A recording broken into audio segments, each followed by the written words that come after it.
आज फागुन 14 गते सोमबार साताको दोस्रो कारबार दिन केही दिनदेखि लगातार घटिरहेको शेयर बजारमा आज भने सामान्य बढोत्तरी भएको छ।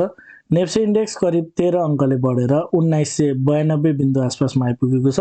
कारबार रकम भने तेज घटेको छ। जम्मा 2 अर्ब हाराहारीको कारबार भएको छ। आजको शेयर बजारको अवस्था के कस्तो रह्यो, विभिन्न टेक्निकल टुल्सहरूको अवस्था के कस्तो रहेको छ, टेक्निकली नेप्सेको मुभमेन्ट के कस्तो रहेको छ, समीक्षा गर्नको लागि सधैँ चाहिँ आज पनि नेप्से एनालाइसिस लिएर म उपस्थित भइसकेको छु। नमस्ते, म लामिछाने हजुरहरूलाई मेरो यस युट्युब च्यानलमा हार्दिक स्वागत गर्दछु।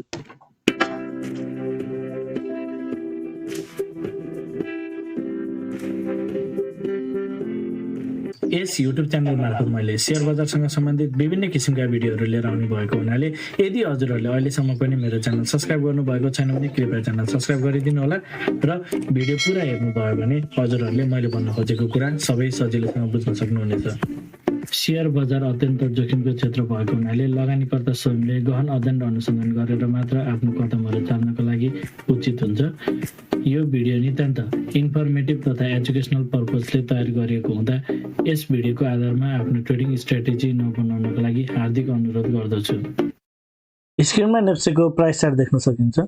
आज भने नेप्सेमा एउटा बुलिस क्यान्डल बनेको छ, सानो बुलिस क्यान्डल बनेको देख्न सकिन्छ। कारबार रकम चाहिँ एकदम थोरै नै आएको छ, लगभग 3 अर्बभन्दा माथि आइरहेको कारबार रकम आज भने 2 अर्बमा सीमित भएको छ। मार्केट पार्टिसिपेसन तेज घट्दै गएको हामी देख्न सक्छौँ। अब आजको इन्ट्राडे चार्ट हेरौँ। मार्केट ओपन भयो लगतै सुरुवाती चरणमा नै तेज मार्केट माथितिर गएको थियो। 17-18 अङ्क जति बढिसकेपछि भने पुनः सेलरहरू नै ह्याप्पी भएको देखिन्छ र बजार फेरि घट्दै केही तल आयो। पुनः केही माथि जाने प्रयास गर्दा अगाडिको हाईलाई पार गर्न सकेन, फेरि तल पनि आयो।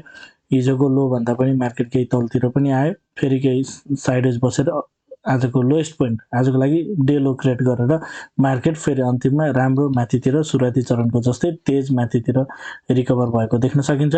र 5 मिनट्स टाइम फ्रेममा ट्रेन्ड के हेर्छ भने हुन चाहिँ अहिलेसम्म हेर्दाखेरि ट्रेन्ड चाहिँ बेरिस नै छ, तर अब मार्केटले चाहिँ केही माथितिरको ट्रेन्ड क्याच गर्न थालेको हो कि जस्तो चाहिँ हामी यहाँ देख्न सक्छौँ। अहिले करेन्टली मार्केटले एउटा लो लगाएर चाहिँ अब माथितिर जान खोजेको र यो जुन तेज डाउनसाइडको स्ट्रक्चर छ अब चाहिँ चेन्ज गर्न खोजेको हो कि अपसाइडमा भन्ने देखेको छ। भोलि इमिडिएटली मार्केटले यो आजको यो हाईलाई 1997 लाई पार गर्यो भने त्यो कुरा चाहिँ भ्यालिड हुन्छ। अब हामीले सर्फेसली हेर्दा मार्केटले चाहिँ यसरी जुन हिसाब तेज घटिरहेको थियो, अब यो घट्ने क्रममा चाहिँ ब्रेक लागेर अब पुनः माथितिरको यात्रा चाहिँ तयार गर्न खोजेको हो कि भन्ने 5 मिनट्समा चाहिँ हामी देख्छौँ। 5 मिनट्स टाइम फ्रेममा मार्केट स्ट्रक्चर बुलिस हुँदै जानेछ भने अरू टाइम फ्रेममा चाहिँ मार्केट पुल ब्याकको लागि जानेवाला छ भनेर हामीले बुझ्नुपर्ने हुन्छ। अब 15 मिनट्स टाइम फ्रेम हेरौँ। 15 मिनट्स टाइम फ्रेममा मार्केट स्ट्रक्चर स्टिल बेयरिस नै छ।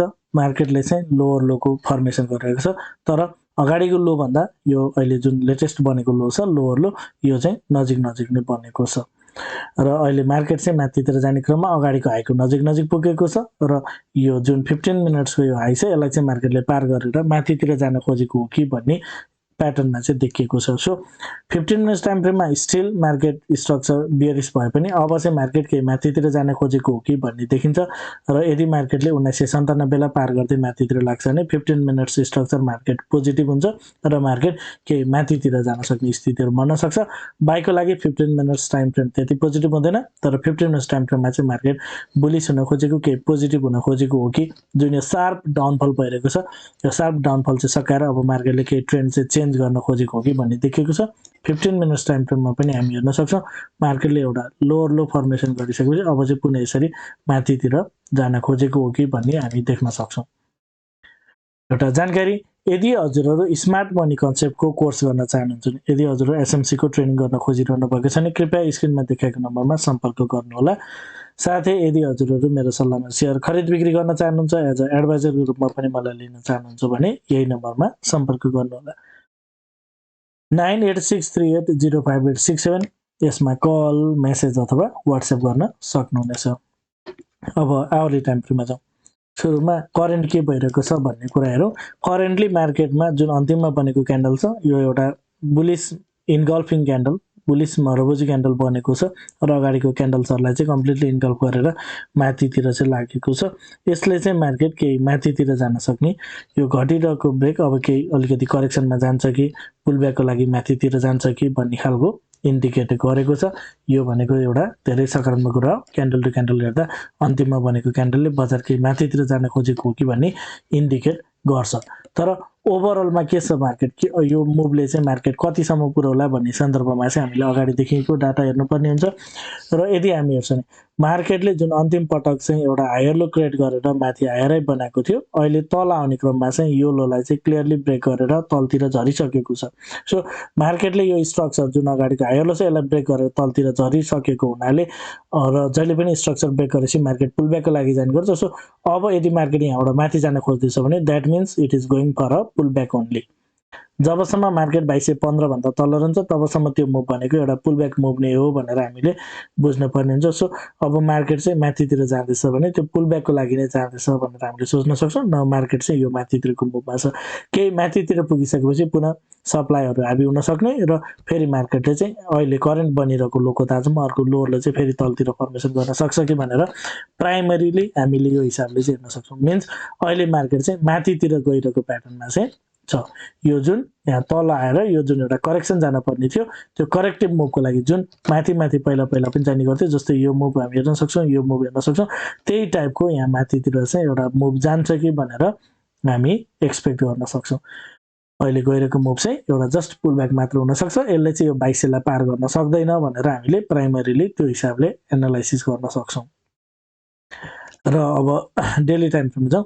डेली टाइम फ्रेममा आजको क्यान्डल हेर्दा एउटा राम्रो क्यान्डल बनेको छ र हिजो अगाडिदेखिको एनालाइसिस गर्ने क्रममा चाहिँ मार्केटले जुन यहाँनिर एउटा अगाडि डिमान्ड क्रिएट गरेको एउटा लेभल छ, विशेष गरी 2000 देखिबाट 1950 सम्म, यो लेभलबाट चाहिँ केही एउटा दुईटा भए पनि ग्रिन क्यान्डलहरू बन्छ कि यहाँबाट केही माइनर अपस्विङ आउँछ कि भन्ने कुरा थियो। सो यो लेभलमा आएर चाहिँ आज एउटा रिभर्सलवाला क्यान्डल जुन हिसाबले तेज मार्केट घटिरहेको छ यसले चाहिँ केही एउटा रिभर्स हुने खालको एउटा रिभर्सलको क्यान्डल चाहिँ क्रिएट गरेको छ।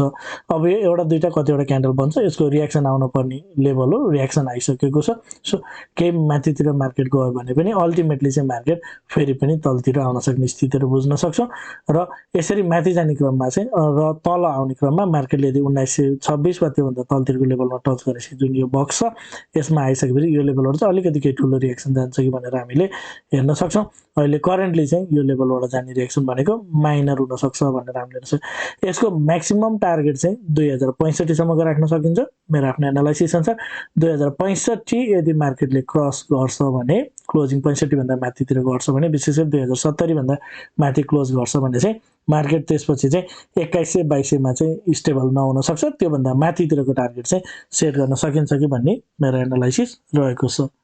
सो आजको क्यान्डल चाहिँ तेज घटिरहेको, हिजोसम्मको क्यान्डल चाहिँ डाउन साइड कन्टिन्युसन थियो। हिजोको क्यान्डलको इफेक्टले आज बजार केही तल पनि आयो, तर तलबाट पुनः डिमान्ड क्रिएट भएर मार्केट माथितिर गइरहेको छ।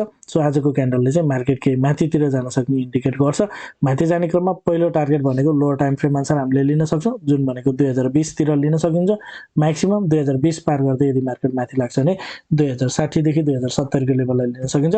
2070 पनि पार गर्दै मार्केट माथितिर लाग्छ भने मार्केट माथितिर जान सक्ने पोसिबिलिटी चाहिँ तेज बढेर जानेछ, जसको चान्स चाहिँ एकदम कम रहन सक्छ। अब conclusion, 5 minute daily time frame र आवरली टाइम फ्रेम हेर्दाखेरि यो जुन क्यान्डल बनेको छ आजको क्यान्डलले चाहिँ केही न केही रिभर्सलको इन्डिकेट गरेको छ। केही न केही रिभर्सल भन्नुको अर्थ मार्केट माथितिर पुलब्याक जान्छ कि भन्ने एउटा यसले इन्डिकेट गरेको छ। यदि आजको क्यान्डल भ्यालिड हुने हो भने केही मार्केट चाहिँ माथितिर जान सक्ने स्थितिहरू चाहिँ बन्न सक्छ। र 5 र 15 मिनट टाइम फ्रेम हेरिरहँदा मार्केट जुन हिसाबले तेज घटिरहेको थियो त्यसमा ब्रेक लागेको र मार्केट 5 र 15 मिनट लोअर टाइम फ्रेममा चाहिँ स्ट्रक्चर चेन्ज गर्दै मार्केट केही माथितिर जान खोजेको प्रष्ट रूपमा हामी देख्न सक्छौँ। विशेष गरी 1997 लाई पार गर्दै माथितिर लाग्छ भने यो कुरा भ्यालिड पनि हुन्छ। ओके, हजुरहरूलाई मेरो प्रेजेन्टेसन, मेरो एनालाइसिस के कस्तो लागिरहेको छ कमेन्टमा जानकारी गराइदिनु होला। यदि मेरो एनालाइसिसले हजुरहरूलाई केही सहयोग गरिरहेको छ, हजुरहरूलाई केही मन परिरहेको छ भने भिडियोमा लाइक भने अवश्य गरिदिनु होला। मलाई केही सल्लाह सुझाव अथवा प्रतिक्रिया दिन चाहनुहुन्छ भने कमेन्ट मार्फत दिन सक्नुहुनेछ। पहिलो पटक हेर्दै हुनुहुन्छ भने च्यानल सब्स्क्राइब गरेर जोडिनु होला भन्दै आजको यो भिडियो इन्ड गर्न चाहन्छु। हवस् त, धन्यवाद, नमस्ते।